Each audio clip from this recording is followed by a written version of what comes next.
22 minutos pasan de las 2 de la tarde, damas y caballeros, y vamos a tomar contacto con el continente de Oceanía. Oceanía, ¿verdad? Perfecto. Porque allá están los hermanos Kronfeld, con quien ya tenemos contacto. Hola, muy buenas tardes de Uruguay, muy buenas madrugadas allá, por donde estén. ¿Cómo va, muchachos? Hoy nos agarran despiertos porque seguimos festejando la clasificación al Mundial. No sé qué opina Gonza, pero acá ser de Uruguay se tornó algo diferente hace unos días.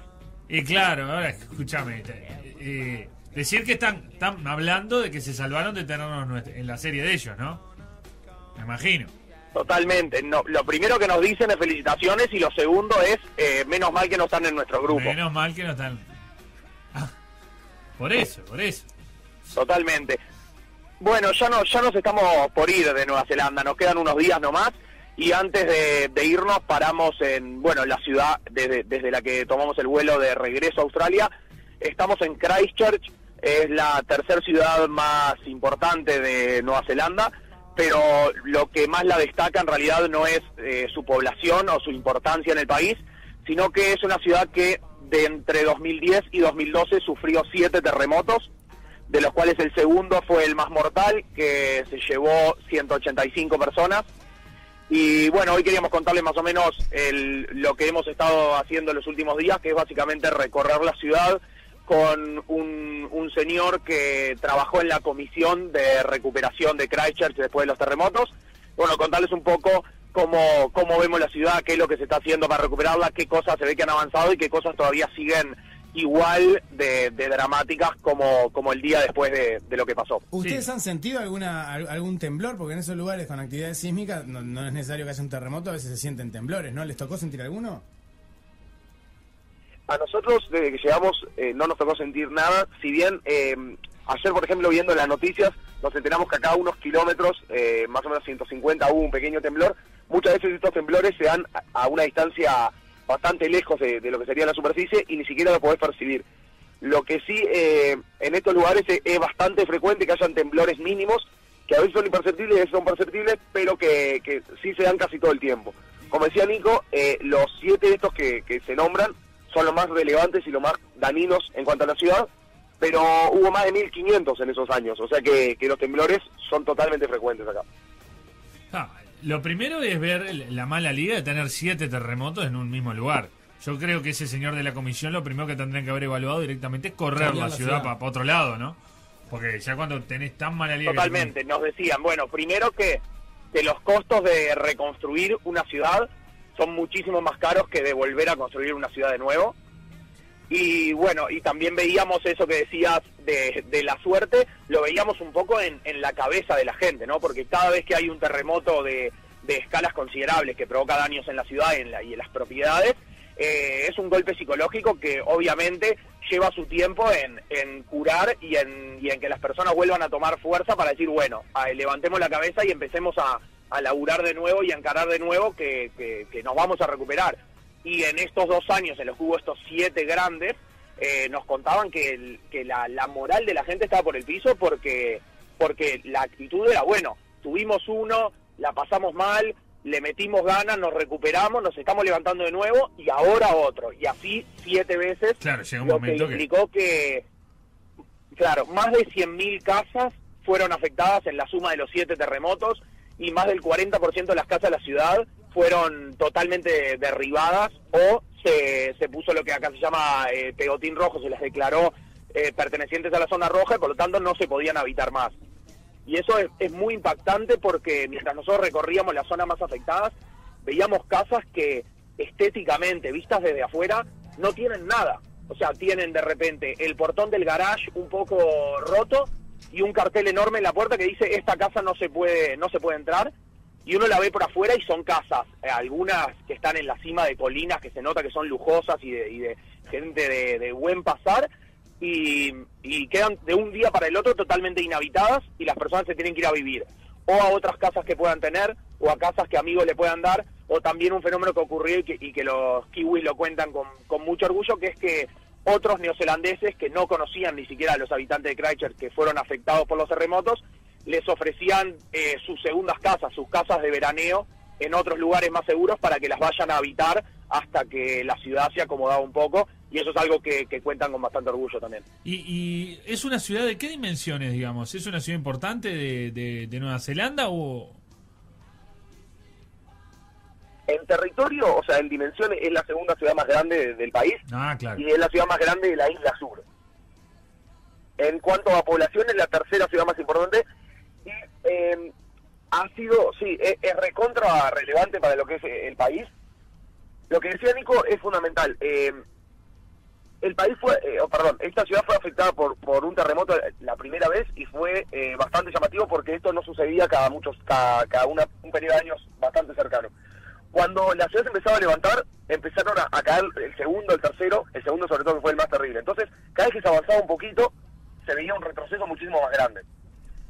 La ciudad trataba de dar unos pasos adelante y volvía a ser golpeada muchísimo más fuerte, y empezó a tornarse un factor bastante jodido acá, que fue que ya en un momento no se sabía si tomarse un tiempo más y parar las cosas, o si tratar de seguir avanzándolas con un poco de urgencia, y pensar que las medidas que se estaban tomando de repente no iban a ser las definitivas. Entonces, cuando nosotros llegamos a esta ciudad dijimos, ya pasaron varios años del último terremoto, ¿qué nos vamos a encontrar? Y para que ustedes hagan una idea un poco gráfica, a pesar de ser un país de primer mundo y que avanza totalmente rápido, se siguen viendo en el centro de la ciudad monumentos icónicos del lugar totalmente dañados, o sea, eso quiere decir vallados, y que de repente la mitad del edificio está en perfectas condiciones y la mitad parece que sufrió una guerra.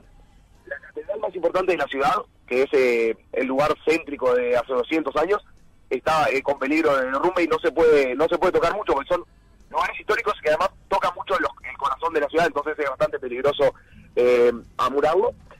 Después hay barrios enteros que son declarados barrios de zona roja, por lo tanto quiere decir que hay un barrio donde de repente vivían 30.000 o 40.000 personas, fue totalmente cercado, no el barrio perimetralmente, pero quiere decir que se abandonaron las casas y se abandonaron las calles. Hoy en día nosotros fuimos a uno de los que se conoce como barrio fantasma, y es increíble, estás en la mitad de un país de primer mundo, con movimiento, con ruido, con una velocidad enorme, y de repente no es un lugar donde no se escucha nada, donde lo único que hay son casas abandonadas y deterioradas, y donde el país te está diciendo, acá no entres o no vivas, porque está declarado zona roja. O sea que es bastante choqueante, y vimos otra cara totalmente diferente de un país que nos había sorprendido por otros temas. Y efectivamente, por ejemplo, en esas casas que quedan deshabitadas, efectivamente la gente no se mete ahí porque resulta tentador, digo, o para gente, no sé qué tanto Nueva Zelanda, creo que tienen un muy buen pasar, por lo que ustedes han venido contando, pero debe haber cierta gente que no tenga un nivel de vida elevado quizás, o gente capaz en situación de calle, y puede ser muy tentador meterse en esos barrios. Sí, la verdad es que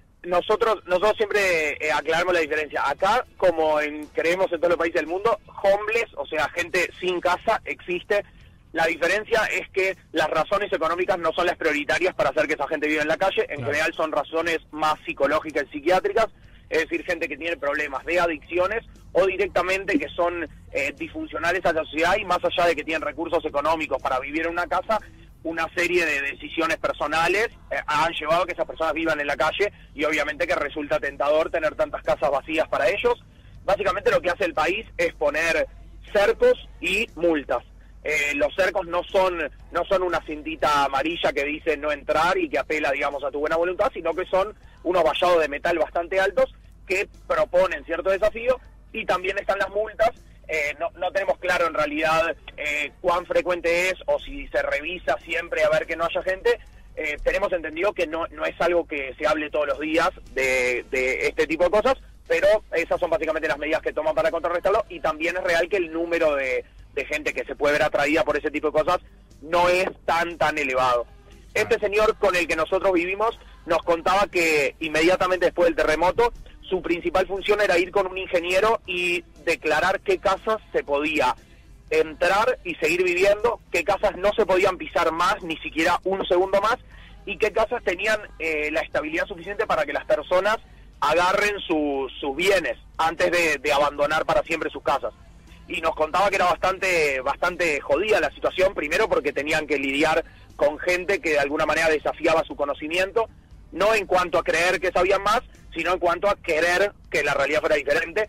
Y nos contaba que más allá de lidiar con todo lo que significaba el estrés de estar haciendo un trabajo del cual dependía la vida de cientos de miles de personas, etcétera, el hecho de llegar a una casa y decir esta casa no se puede estar ni un segundo más, y tener a un señor viviendo con una señora diciendo yo esta casa la compré con mucho esfuerzo, yo me voy a quedar acá adentro, yo de acá no salgo, y bueno, obviamente ayuda de bomberos y policía para poder cumplir esas tareas.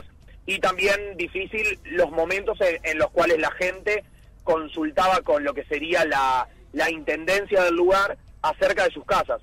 Este señor con fuerzas policiales y de bomberos y otros ingenieros definían qué casas seguían siendo habitables y qué casas no, y las personas con el correr de los días llamaban a la intendencia, daban su dirección y la intendencia le respondía en qué situación estaba su casa.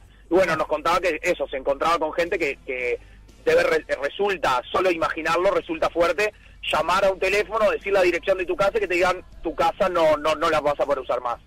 Así que sí, por lo que nos contaron se vivieron momentos muy difíciles, y todavía se siguen viendo los restos en la calle de lo físico y también de lo psicológico, porque la gente no para de hablar del terremoto, pese a que ya van más de 18 meses que no sufren uno de dimensiones considerables.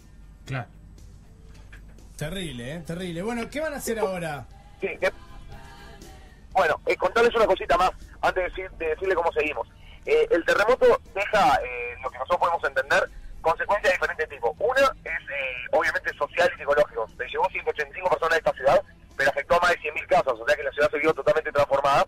Yo hablaba con una chica que en la calle nos estaba contando un poco cómo lo vivía, y ella nos decía que creía que si Caixa sufre un terremoto más, va a ser como el knockout de la ciudad, o sea que hasta ahora se vinieron aguantando idas y vueltas, pero con uno más sería casi definitivo. Ya se fue mucha gente del lugar y ahora está empezando a volver después de muchos años y está empezando a confiar y a recibir beneficios. Creían que con uno más como que se caía definitivamente. Y después el daño económico, por ponerles un ejemplo, hoy en día construir una casa acá sale de base en los cimientos $30.000 más, o sea que la ciudad se ve totalmente afectada y la gente se ve económicamente afectada mucho. Y por último, para cerrar este tema, es que a pesar de todo lo negativo que estamos viendo, nos podemos llegar a imaginar un poquito cómo sería en un país de menor fuerza económica.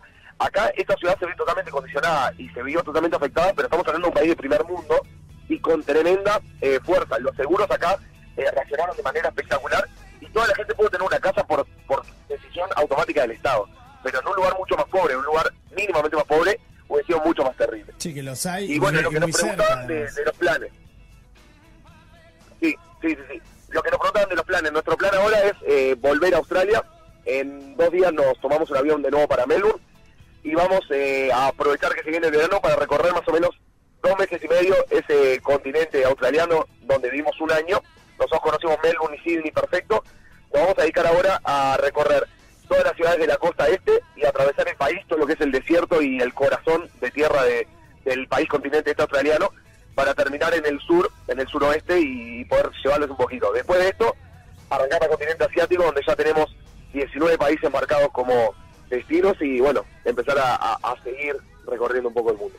Bueno, muy bien. Bueno, les mandamos un abrazo muy grande y recuerden, le recordamos a la gente que puede seguir esta aventura que están tomando ustedes por allá en la página... En el buscador de Facebook. En el buscador de Facebook, que es... 3 a la vuelta. 3 a la vuelta. Ahí lo pueden buscar y seguir, además, con fotos, lógicamente, y demás todo esto que ustedes cuentan semana a semana por acá.